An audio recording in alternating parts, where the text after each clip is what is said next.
Hey there, Jamie here, and this is the first updated video on doing the analysis for the Zappos project. I'm showing you what our final destination is. We are going to be making a pivot table that looks at each brand in the row, and we're going to see how it varies with regard to each of our variables. We'll see how many models there are, what the average price is, what percent of the shoes are on sale. We'll look at the overall rating, comfort, style ratings, and then we'll take a look at the three fit variables: true to size, true to width, and moderate arch support. So now that you've got a sense of where we're going, let's pop back and see how we got there. So your clean data will look like this, or at least this is the men's data that I have. Yours should be similar. If you're working with my data, it'll look exactly the same. To get to making the pivot tables, we're going to create one more variable. I want to know whether or not I want to know whether or not a model is on sale. So I'm going to create a column here that says on sale. And I'm going to be able to tell if it's on sale because it has a value for the MSRP. So if the MSRP is different than the price, we'll know that it's on sale. If there's no MSRP, we know it's not on sale. So we're going to rely on that blank, be able to identify blanks, because if it's blank, it's not on sale. If there's something in there, it is on sale. This is going to be creating a dummy variable. We talked about these briefly in class, and you'll get used to them ad nauseum, but here's a crash course. A dummy variable is a variable that takes on two values, 0 and 1. 0 means something does not belong to a category. So if it's not on sale, it's going to have a 0. 1 tells us that something is in a category. So if it's on sale, it'll be a 1.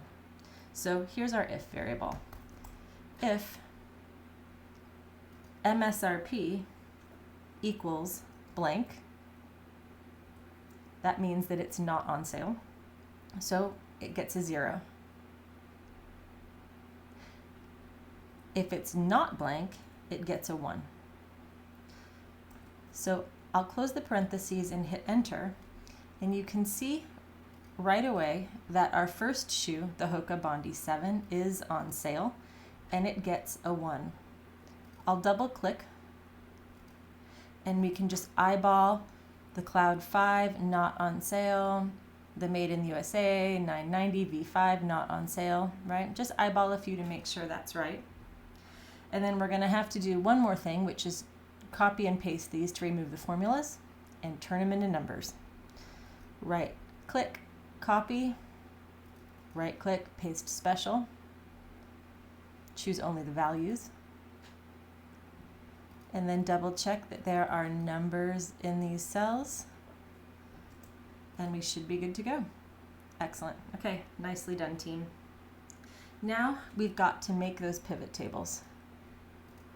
So to make the pivot tables, you click anywhere within the data. And then under Insert, you select Pivot Table.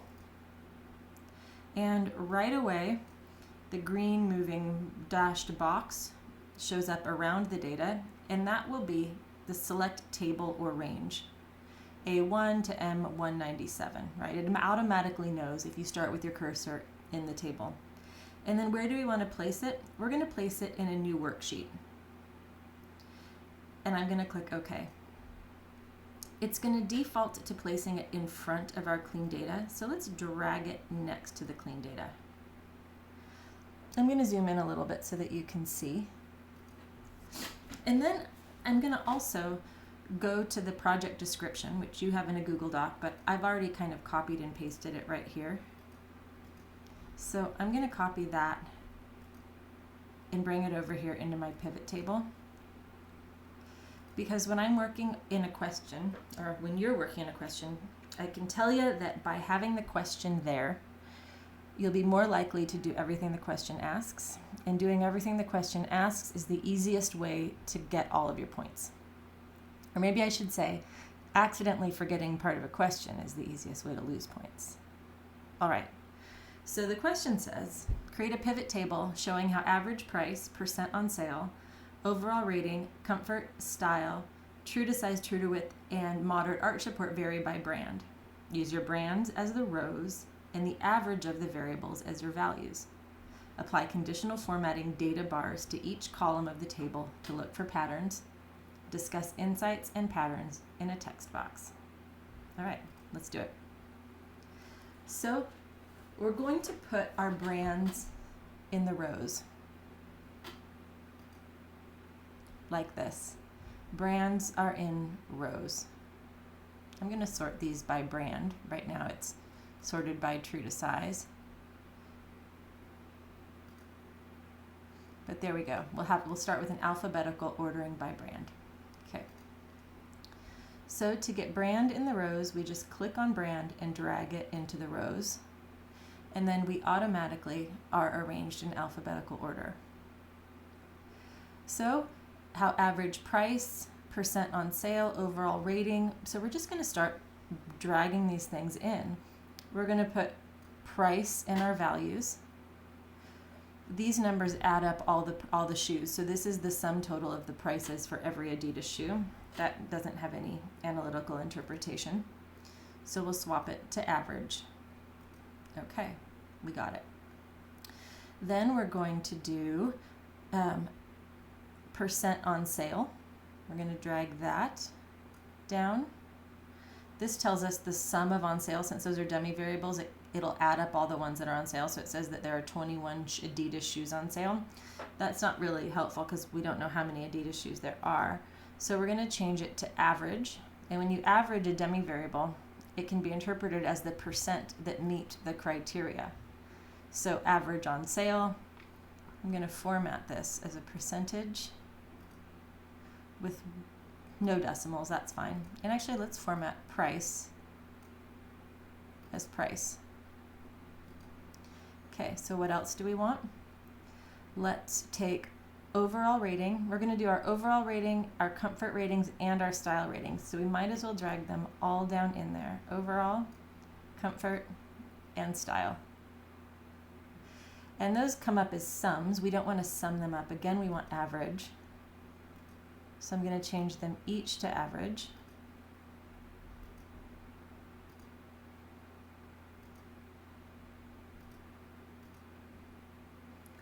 And then I'll format them as a number so that I've got 2 decimal places.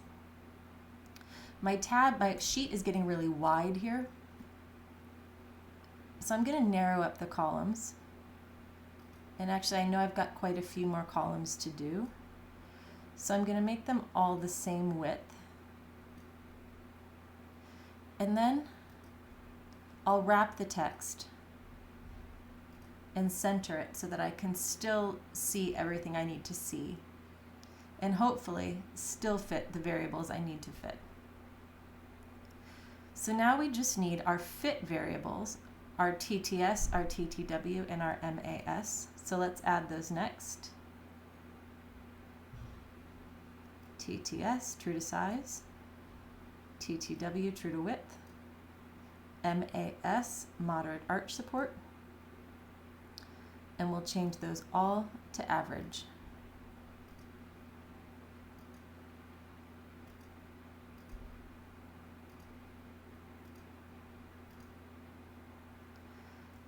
And let's format these as a percent. So that's everything we need. And I'm going to take all these variables and the contents and I'm going to center them. That's my little victory dance. And I'm going to adjust these a little bit more so that that TTW MAS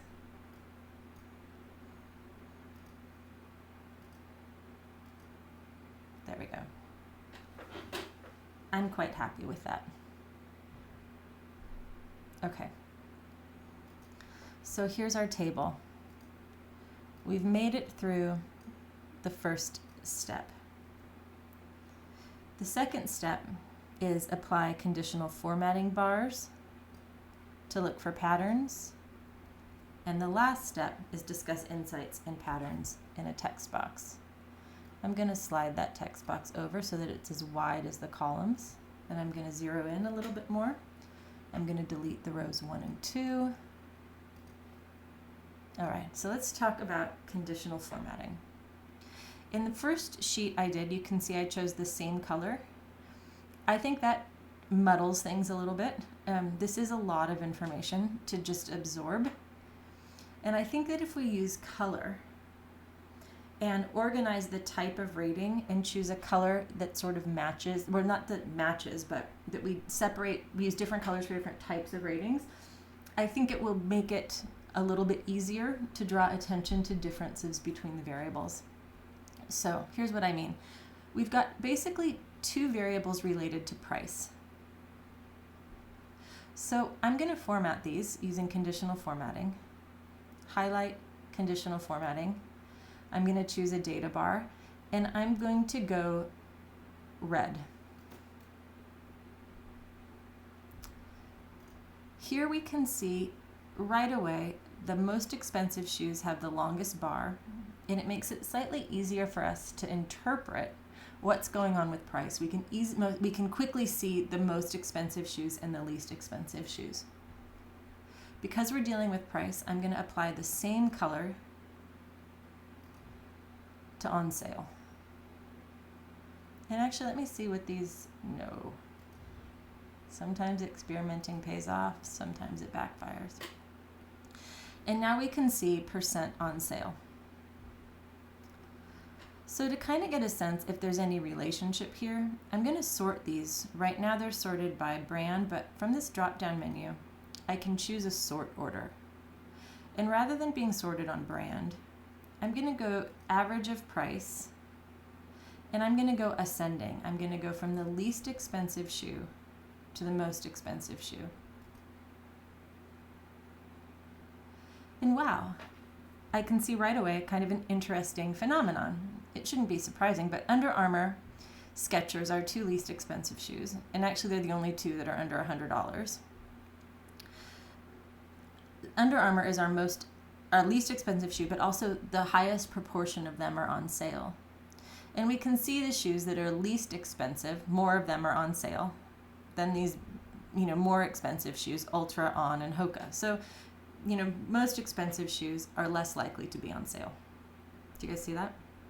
There's some gray area in the middle, and it's not a perfect correlation because Under Armour is the least expensive and the most likely to be on sale. Skechers, the second least expensive, is not the second most likely to be on sale. That honor goes to Adidas and then Mizuno. So it's not perfect, but there's definitely a pattern. Fat bars here with thinner bars here.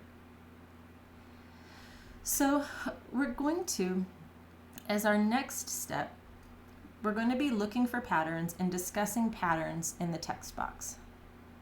I've got a text box over here. See how I put my text box right below? I think that's quite handy, but there's not room for that right now, so I'm going to make my text box and then I'll move it where I need to later. So we might just see when looking at price, the thing that I notice, excuse me, I'm just going to make a big mess. With regard to price, I see that the highest priced shoes are Hoka and On, each of which have average prices above $150. The least expensive shoes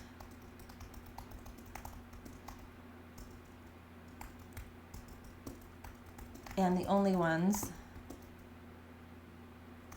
with prices below $100 per pair are Under Armour and Skechers. Check out the spelling of Under Armour and Skechers and make sure that you're spelling them correctly. Under Armour has the British spelling, O-U-R, and Skechers has no T and is in all caps. So we're going to follow the spelling. Don't misspell them. Similar with Adidas Running, the A is lowercase and the R is uppercase. Follow that convention. So So the least expensive shoes and the only ones with prices below $100 are Under Armour and Skechers.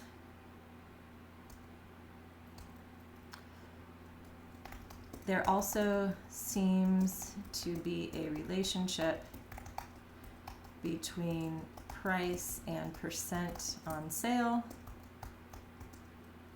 Brands with a larger proportion of shoes on sale are also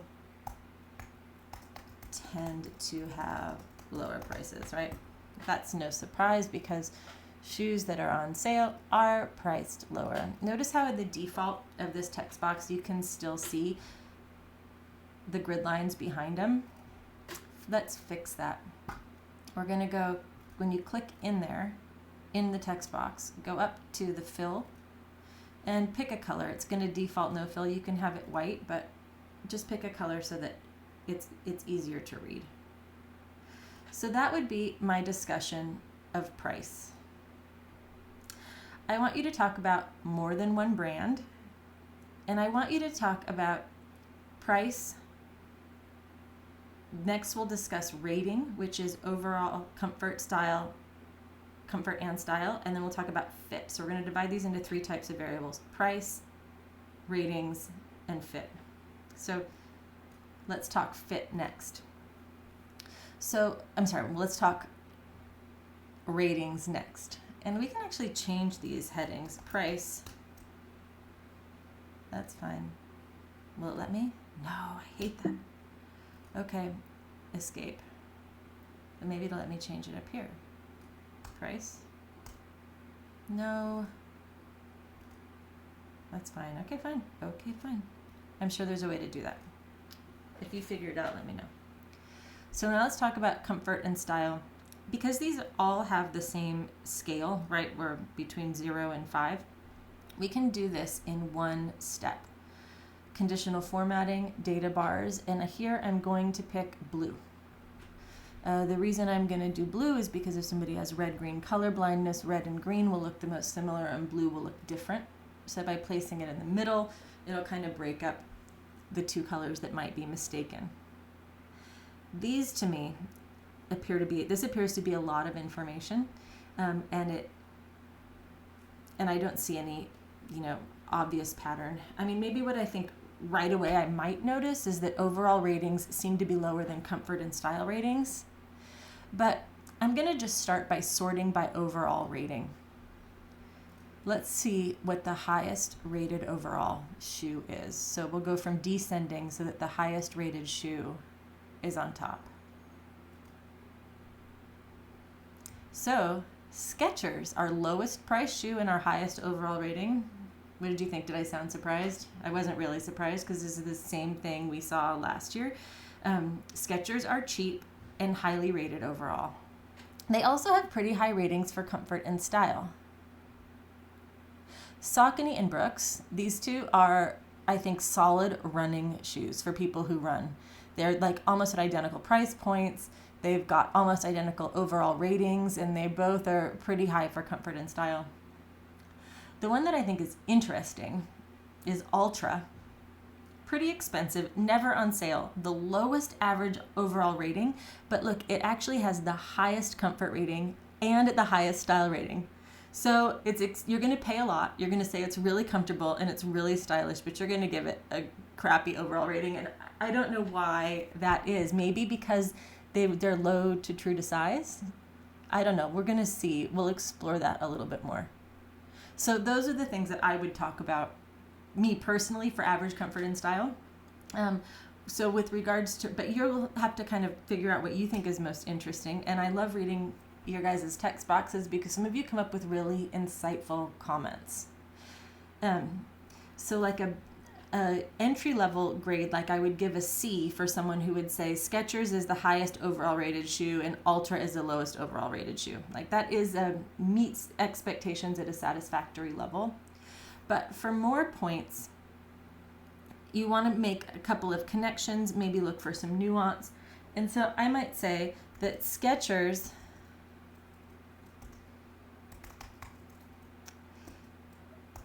has the highest overall rating, despite being the lowest price shoe.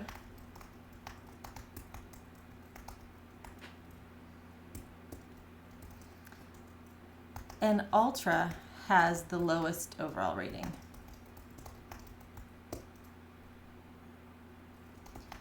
Interestingly, Ultra also appears to have the highest ratings for both comfort and style, and their shoes are unlikely to be on sale.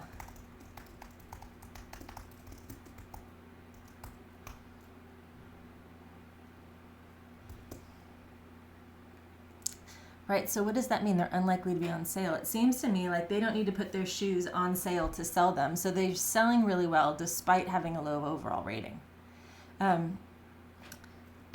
This suggests that customers are not turned off by that low overall rating.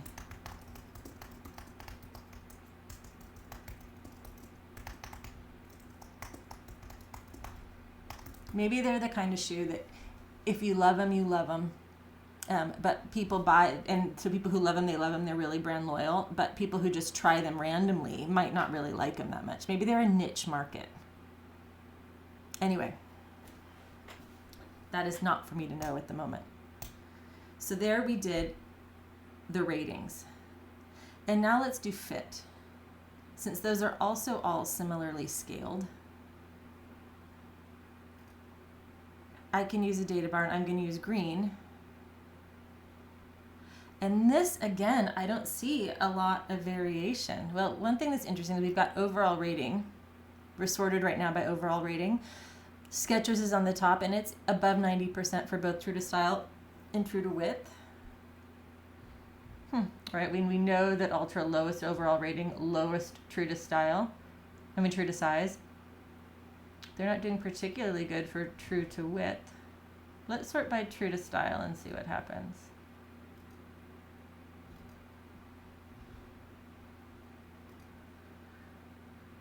Skechers is at the top. Or no, it's not. Saucony's at the top.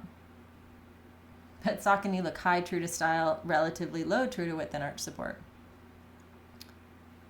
Let's start by true to width. Do you guys see anything that you think is interesting to talk about? So then we get Skechers, Asics, and Adidas Running, a different three. Skechers is still in there, but Asics and Adidas Running is a change. MAS, three different shoes. So I'm thinking these variables aren't really correlated very well with one another. I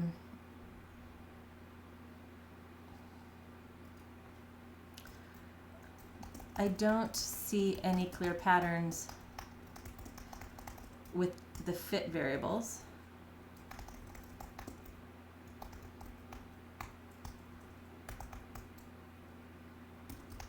But Skechers is in the top three for both true to size and true to width.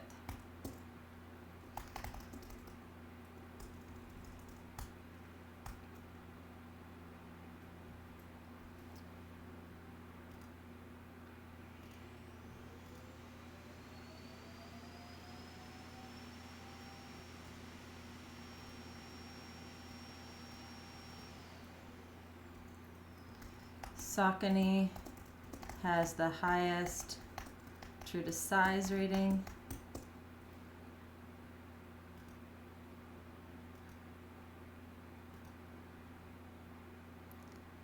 Skechers has the highest true to width rating. And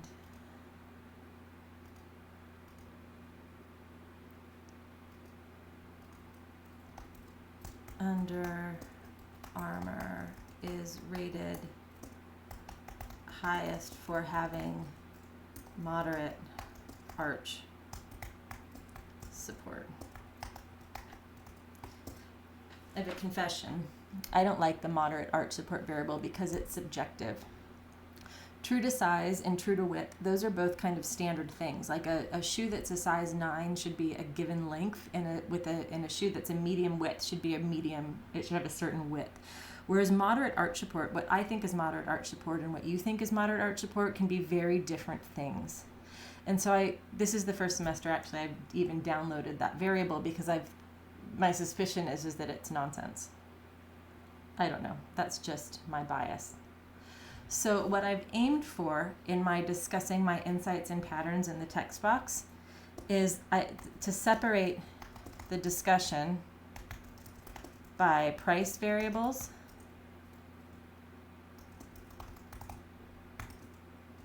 rating variables, and fit variables. For each type of variable, discuss multiple brands, right? At least 2 brands. So, yeah, I'm going to adjust this size here to 12. Then I'm going to take this over here. I'm going to make it the same size. And we've got 11 size font there. Okay, that'll be okay. And that would be my entry for question number 2. This was my original one. I'm going to delete it now.